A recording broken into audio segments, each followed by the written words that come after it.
சாத்தான்குளத்தில் தமிழ்நாடு அனைத்து வணிகர் சங்கங்களின் பேரமைப்பு தூத்துக்குடி புறநகர் மாவட்ட மாநாடு நடைபெற்றது.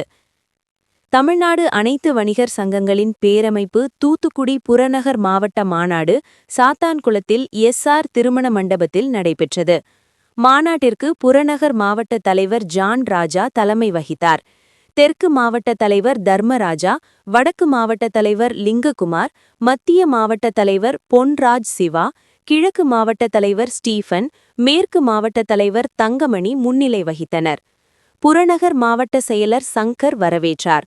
முன்னதாக சங்க கொடியேற்றி இனிப்பு வழங்கப்பட்டது.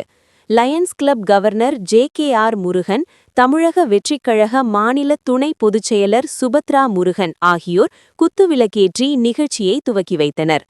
கூட்டத்தில் தென்மண்டல தலைவர் கோடீஸ்வரன், தூத்துக்குடி தெற்கு மாவட்ட அதிமுக செயலர் முன்னாள் அமைச்சர் எஸ்.பி. சண்முகநாதன், தூத்துக்குடி தெற்கு மாவட்ட பாஜக தலைவர் சித்ராங்கதன், விடுதலை சிறுத்தைகள் நிர்வாகி மோசஸ், தூத்துக்குடி தெற்கு மாவட்ட ஜெயலலிதா பேரவை செயலர் விஜயகுமார் ஆகியோர் சிறப்புரையாற்றினர். தமிழ்நாடு அனைத்து வணிகர் சங்கங்களின் பேரமைப்பு மாநில தலைவர் கொளத்தூர் ரவி கலந்து கொண்டு வியாபாரிகளின் கோரிக்கைகளை வலியுறுத்தியும், பாதிக்கப்பட்ட வியாபாரிகளுக்கு அனைத்து உதவிகளும் செய்வதற்கும் ஏழை மாணவர்களுக்கு உதவிடும் வகையில் சங்க நிர்வாகிகள் செயல்பட வேண்டும் என வலியுறுத்தி பேசினார்.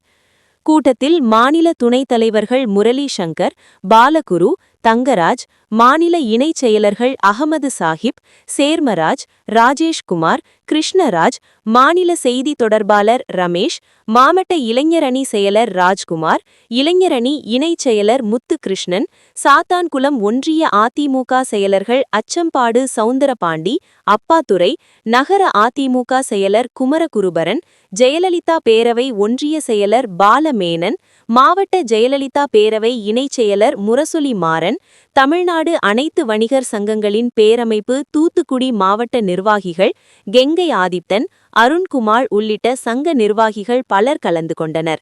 மாவட்ட பொருளாளர் பெருமாள் நன்றி கூறினார். அந்த கெபாசிட்டர் மாட்ட சொல்றாங்க. நம்ம போய் நீங்க 3 பேஸ் வச்சிருக்க எல்லாத்துக்குமே கரண்ட் பில் ரீடிங் எடுக்க போச்சுல நீங்க பாருங்க. உங்களுக்கு முன்னாடி 5000 ரூபாய் வந்த இடத்துல இப்ப 7000 ரூபாய் வரும். அது யாரோ கணிச்சு யாரோ பார்த்திருக்கீங்கன்னு தெரியாது. ஏன்னா நம்ம கவர்மெண்ட் பெட்ரோல் விலை ஏறுற மாதிரி பெட்ரோல் இன்னைக்கு 100 ரூபாய் இருக்கும், நாளைக்கு 102 ரூபாய். அதே மாதிரி நீங்க யாருமே அதை கவனிக்க மாட்டீங்க. ஈபில என்ன நடக்குங்கிறத நீங்க யாரும் கவனிக்க மாட்டீங்க. ஆனா அந்த கெப்பாசிட்டர் மாட்டாதனால நமக்கு ஃபைன் அடிக்காங்க. கிட்டத்தட்ட 500 ரூபாய் ஒவ்வொரு கடை. சின்ன சின்ன கடை வச்சிருப்பீங்க, அந்த கடைக்கு ஏற்றாப்புல 500 ரூபாய், 700 ரூபாய், 1000 ரூபாய் அப்படி ஃபைன் அடிக்காங்க. இதை நீங்க தனிப்பட்ட ரீடிங் எடுக்க வர்ற எந்த கவர்மெண்ட் அந்த இபி அதிகாரிகளும் உங்களுக்கு சொல்றது கிடையாது. உங்களுக்கு இவ்வளவு ரூபாய் ஃபைன் சொல்ல மாட்டாங்க. ஆனா முன்னாடி நீங்க 5000 ரூபாய் 1000 ரூபாய் கட்டின இடத்துல இப்ப 1300 ரூபாய் 400 ரூபாய் வரும். ஒரு மாசம் 300 ரூபாய் ஒரு கன்சியூமருக்கு 300 ரூபாய்னா நீங்க இதுல தமிழ்நாட்டுல எத்தனாயிரம் கன்சியூமர் இருப்பா நீங்க யோசிங்க. அத்தனாயிரம் கன்சியூமருக்கு எத்தனாயிரம் கோடி இந்த கவர்மெண்ட் வருமானத்தை சம்பாதிக்கும் நீங்க நினைச்சுக்கிறீங்க.